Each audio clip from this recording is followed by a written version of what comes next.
Welcome to Ask and Learn.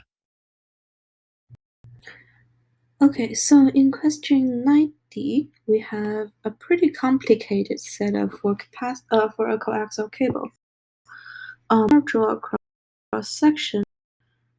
We have layers, and we have RA, RB, RC, and RD. And then another thing is RB and RC. They are actually connected by metal plates. What is that? They have the same potential.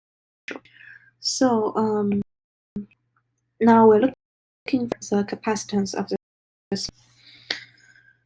Okay, so let's try to mark out the sign of the 4 planes. So if we assume the inner one, I should draw a larger graph. We assume the inner one is positive. This one and this one, layer D and D, they will come to become a capacitor. This one will be negative. These two layers will also B and C. Are they a capacitor? They don't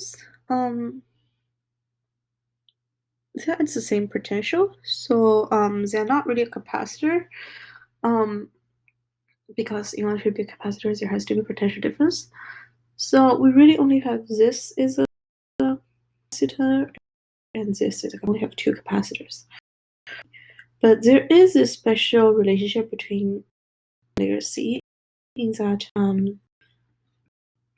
they have the same potential, but they have different charge distribution, because negative charges are being attracted to layer D. The charges are being expanded to the outside. So because this layer is positive, the outest layer A is going to be negative. So this graph helps understand what's going on. String, because there's so many layers and it's a little bit confusing. So now it's time to start actually working out what is a unit capacitance. Okay, so let's call the inside capacitance C2 and the outside capacitance C1. So C1 equals capacitance naught over RA over RB. This is just a cylindrical capacitor. And we have C2 equals to naught L over RC over RD. So the capacitance is like these 2 capacitors connected in series, because I know it's a little bit hard to visualize, but you can think of it. It's like it's positive. I write them out like A, B, C, D, and then negative A, positive B, negative C, positive D, and these 2 are connected together. So if you draw in this linear way, it's really just 2 capacitors connected in series. So it's not that hard.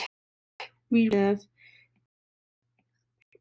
the combination rule is plus 1 over C2. This is what happens when 2 capacitors are in series. So from that, we know C net equals C1 C2 over C1 just C2 plus C2. Right, and we know the expression of C1, we know the expression of C2. We can just put epsilon L square over 9 RA over RB 9 RC over RD 2 pi epsilon L 9 RA over RB plus 2 pi epsilon L over 9 RC over RD. Okay, so there's a lot of stuff. Let's cancel some of the numbers here. Cancel these. And this bottom, if we them, we can actually count this, because these will also have some multiplier denominator. Anyway, if we have everything, we're going to get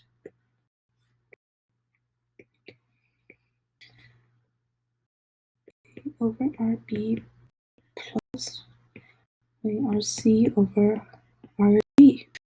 Logarithm can add together, simplify it into RARC over RBRD. Okay. Then for capacitance, we always look for the unit. So we take this left, and the unit length of this capacitor is just this number. Yeah, so the answer is theory, but the logic of this question is not as hard as it seems, because if you try to simplify this question and visualize what it actually is like, it's just two capacitors in series, and then we have the formula for each capacitor. It's just the cylindrical capacitance formula. So yeah, so that is the answer for this question.